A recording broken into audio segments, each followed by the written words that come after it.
invitation to be here.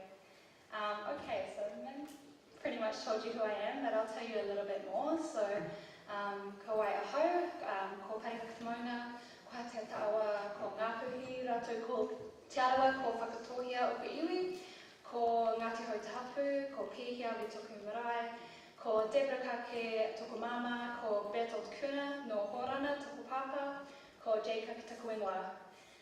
And that's just to say where my river is, where my mountain is, where my people are from, including the lovely transliteration of Holland that I learnt the other day, which is Horana, which is quite a cool one.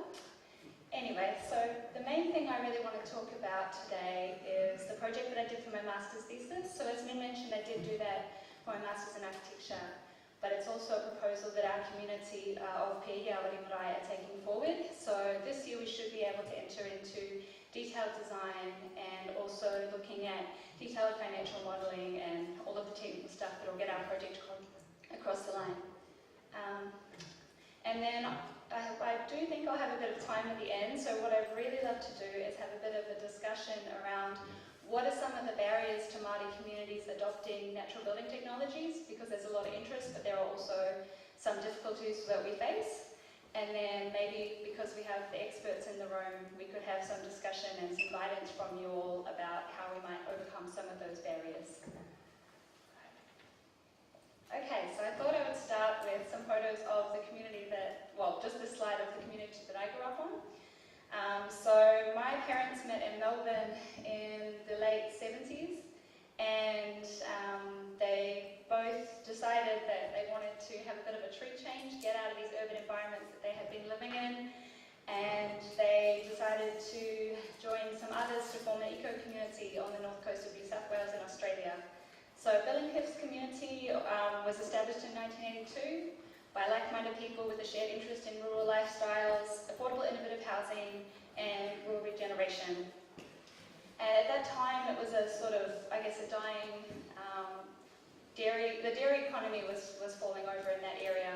They had the Age of Aquarius festival in, I'm not sure what date it was, but it was in the 1970s.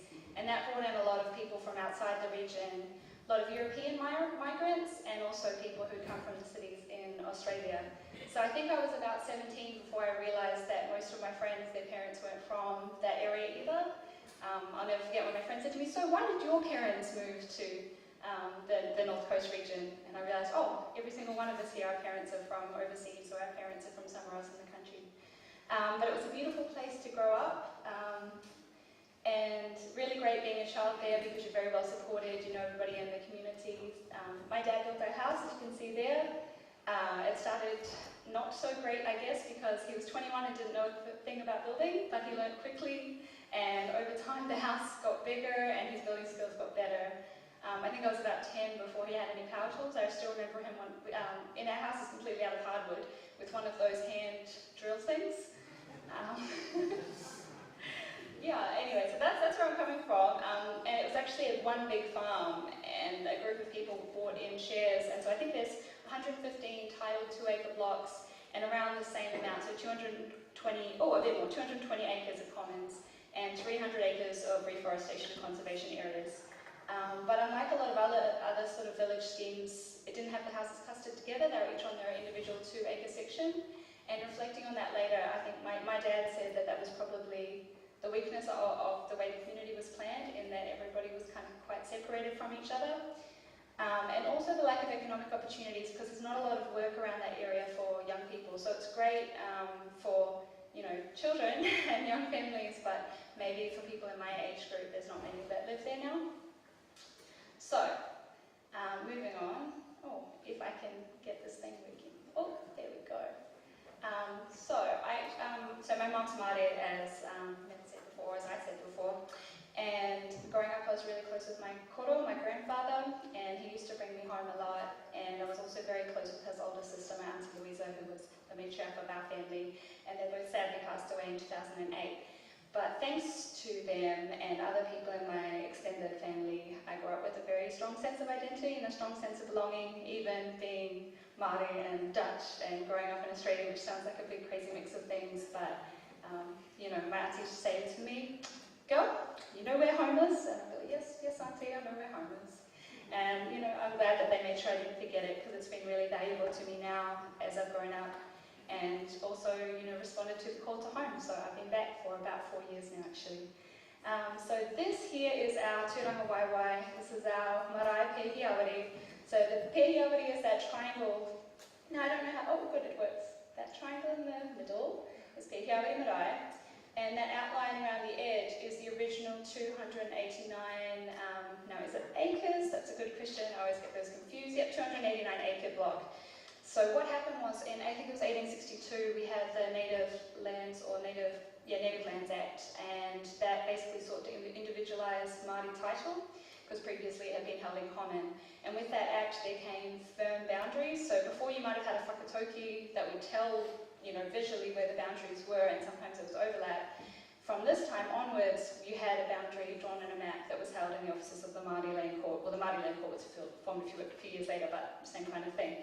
And so with that came the 10 owner rule, and so that meant that our blocks were issued, the titles issued to the rangatira or the leaders of that area. So my tupuna Kakeperu, who is my, I shouldn't even try and do this, but I think it's my great-great-great-grandfather, he was the one who this was issued to in 1865, and over time, through land sales, through seizures, through all of the dastardly things that happened to our whenua, the land block was eroded, and now we have this block here, which is Pehiawari B1B, and this little triangle here, which is Pehiawari Marae. And over here is the Whangarei Falls, or Tuiho, that did used to be part of our block, and now it's not. But hopefully in treaty claims we might get it back. So our hapu were early converts to Anglicanism, so we were Tūturu Anglican, and we took to it very wholeheartedly. And so we set aside that triangle block of land for the church to set up a church there, and also an urupa and a house for the priest. So, pardon? What settlement was that?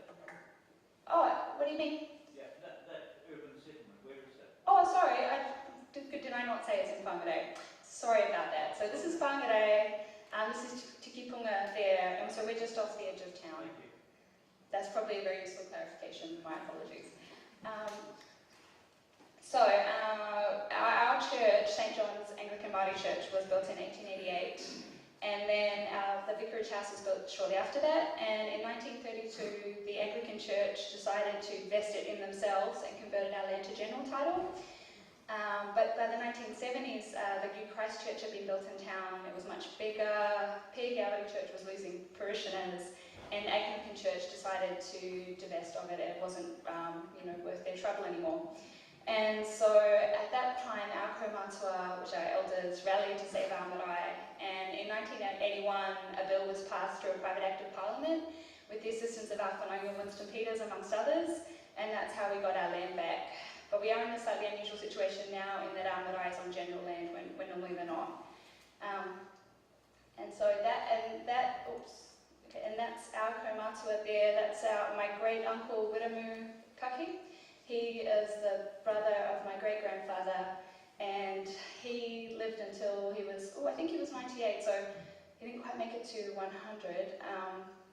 So he was the one who was really the driving force behind getting our marae back, and once we had our land back, the church and the vicarage house had always served as our marae, right? But we didn't have the normal things like a meeting house, wharehui or wharekai or ablutions, and that's relatively common up north because we're all converted to Christianity, and suddenly the church was our marae. And so in 1983 we had plans drawn up for our marae by Northern architect of Italian descent, Vincenzo Trini. And so these are some of his original drawings which I got a hold of last year. And then in so most of the building work was done by our own community. This is Uncle Ben, who's a first cousin of my grandfather, and he was the lead builder on the project with mostly volunteer labour.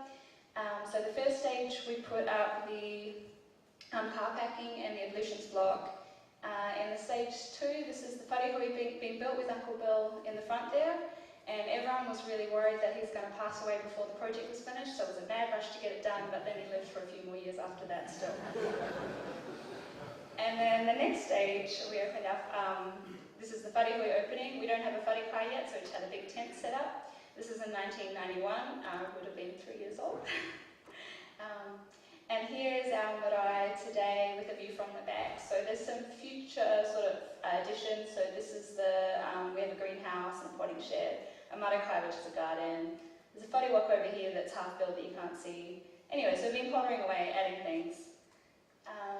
And this will be helpful. Here's the site plan. So there we have the wharehui, the wharekarakia, which is the church, and our urapa, which is our cemetery, line of oak trees, the manse, the original vicarage house. This is our wharekai, and these are our ablutions through here, garden, and so on. Big parking area. So we got to this point, and this is my uncle Les, he's actually just stepped down as chair of the marae, but he was chair for 6 years and project manager there, and he got a hell of a lot done. So our marae really felt that, we were gaining momentum. We had a lot of community programs running. We had our basic facilities, but what was really missing was housing, because traditionally we did live in the papakainga and the village living environment, and these days our marae would be one place, and usually we live in town, or we live a few valleys away at best, or we live in the city like me, or we live in Australia like a lot of our family, and we just come back for tangi and, maybe birthdays if we're lucky. That might be a bit of a better reason to come together. So we thought, well, our block isn't huge, but we do have a bit of land left. And so we thought that this area here would be a good site for housing. Now there was another area up here, which I've cut off in the crop, but there's an orchard there now, and basically it was felt that that area was too close to this busy road. We'd already had one fatality there, a young child some years back, and it's quite noisy. So we thought that's really not the right place for housing. So they planted an orchard there, and that left us with this one location, which has its own problems, as you can see by the flood zone. So it's 100-year and 10-year, and the urapa is there, but I think it's still a better arrangement than the other side. And so then we get to last year, where all this momentum had been building sort of quietly, and then I was ready to do my final year of my architecture studies, and so I was quite fortunate that my community was ready to move forward when I was at that point. So I guess for me, one, I wanted to be able to use some of these emerging skills that I have to give back to my community as a koha, but I also wanted to test out some ideas I had around what's an appropriate mode of practice for working with Māori communities, and how can we start to bridge that gap between kaupapa Māori research and architectural practice. So this is a site planning kit that I developed, which I'm sure plenty of you have used in some of your projects, and it's just a really good way to get the community engaged and to meaningfully get non-designers to participate in the process. Sometimes it's not even really about sharing their ideas, it's about socializing the idea of development. So that's that in action. So this is the papakainga site plan. So in developing the site plan, I looked at two things, that site planning kit and also facilitated workshop sessions where people talked about their aspirations and what they wanted to see there. But then I also did an exercise where I analysed 10 co-housing developments, 5 traditional pa, and 10 contemporary papakainga, and they were across areas like figure ground and green space, parking, circulation, that kind of thing. And then I used those along with my site analysis to inform how the housing was laid out. So the 8 houses were really just in response to what the community had said they had wanted, and that had been partially through consultation with an engineer in our community who had been helping us. So I sort of thought, oh, 8, I don't know if that's correct, and then I did some testing myself, and I became convinced that that would be the right number. So what we have here is we have 3 kind of loose clusters around a central north-facing atia area, and so they're a mixture of 4, 2 and 1 bedroom units, and each of them also have a sunroom as an additional sleeping area. And the idea is that you could have these as individual dwellings, but you could also use this as an extended family home depending on who's renting there at the time. And then I've also added 3 new communal buildings. This one's a whāro, it's just pretty much a covered outdoor shelter where people can meet and gather. And this one's a workshop garage, and this one is a shared laundry. And then here's the edge of the existing marae here with road access from the existing car park, but running behind the whare so that you maintain this area as safe play areas for children and maintain access to the repo or the wetland. And then here are some of my floor plans. Basically what I I was trying to do was to create spaces that were fit for Māori whānau dynamics and cultural practices. So I looked to some of the guidelines developed through Ki Tahu Kāinga, which was a Māori housing design guide that Ro and others were involved with in 2002, and we did an update last year. And it's really simple stuff, but I think it is worth mentioning, and it's things around, having a welcoming north-facing entry, having extra bathrooms if you've got a home for a big family, having a second area, mezzanine, where teenagers can gather if you do have a lot of families staying with you, that kind of thing. And then I've also designed all the ground levels to LifeMark standards, so that if you've got kaumata queer, then they've got a level entry off this deck here. They've got an east-facing porch if they're early rising, and there's an accessible toilet and wet areas in these as well. So in terms of the architectural language, I really looked to Vince Torini's original drawings for the marae. And so his drawings here, originally what he had was blockwork at the bottom and then board and batten at the top. And that's what's been built at the marae, although often we haven't built them as they were designed. So some of the really beautiful window features and things like the fireplace are gone. These roofs, they don't line up like that in real life like they should, even though that looked really beautiful in the drawing. But I think that's often the case with community projects, because you may not have the money or the expertise to carry out the plans as they're drawn. But I did think that this could be a good opportunity for us to start to renovate our marae and maybe bring back in some of those original intentions, and through the design of the new Papa Kāinga, bring in some of those original design intentions. And so that's how I ended up with these kind of elevations. And then I thought, well, I think that aesthetic is great. It's going to tie in really well historically with our marae as it is now, but I'm not so sure about using blockwork. And so as I went along, and I also looked at the Kake motif that he had. This wasn't built, but this was designed for the wharekai, and I thought actually that's a really beautiful motif because it references the location of where we are with our wetland and the Kake going there, but also there's some really nice metaphors around the use of Kake as a metaphor for the whānau and for the attributes and lessons passed down into generations from parents and extended family to the child, because that's a real intention of our Papa Kāinga. It's bringing our people home and to enable those cultural practices and the retention of our language and the intergenerational transfer of knowledge and all those fantastic things that happen when we're living there together. Anyway, so back to the material investigation. So I thought, well, rather than blockwork, why don't we investigate earth brick? There's a lot of communities in the north that are looking at earth and are doing it quite successfully, and we've got some expertise in our family from people who have worked on those kind of projects. So now I've just clicked through a few Evans images, and I'm sure probably the people who designed or built them are in this room, and I'm sorry I didn't know the names of them or where they were from. But this is the kind of resource, the Evans Facebook page and website that I was looking at when I was thinking through these material investigations. So I was looking at these and thinking, well, it'd be pretty nice if our houses look like this, right? And then, pardon? 5 minutes. Okay, I'm very close to my conclusion. And these are some photos from Rārangi Earth Homes and the Joan Presta Earth Bricks up north. This is the Wakeford whānau. And so I was sort of looking at what they're doing and sort of thinking about it. And I'll admit when I got to my thesis exam I hadn't gotten very far. I'd gotten as far as thinking, well, a brick solution might be good. And I was really thinking in lines with our financial modelling and the labour that we have available, because it seems like both the negative and the advantage and the disadvantage of a lot of these technologies is they're very labour intensive. And if you had to price that commercially, probably you couldn't do it. But for us, well, the way the funding works, Te Puni Kōkiri does have grant funding, and before it was 75-25 split in terms of your contribution being 25%. But in the north, people can't do it. That's still way too much. So now they're looking at a 90-10% split, and we think, well, 10% we could actually do that with our community, and you're able to build your sweat equity and your labour into that financial model. So actually, it works to our advantage to have a method that is labour intensive, but can be constructed by semi-skilled or unskilled labour. So a few things we have running through our marae. We have a marae apprentice program, which is the boys from corrections that come and work for us and rehabilitate. So I thought something like earth brick would be really ideal for those boys that are coming through. But then we do get ones that have trade skills already. So, and we do have North Tech trades trainees that come through. And we're also looking at setting up our own training program with Awanui Arangi. So all those trades together would be able to do the other things like the timber framing and the roofing and the plumbing and laying the foundations and so on.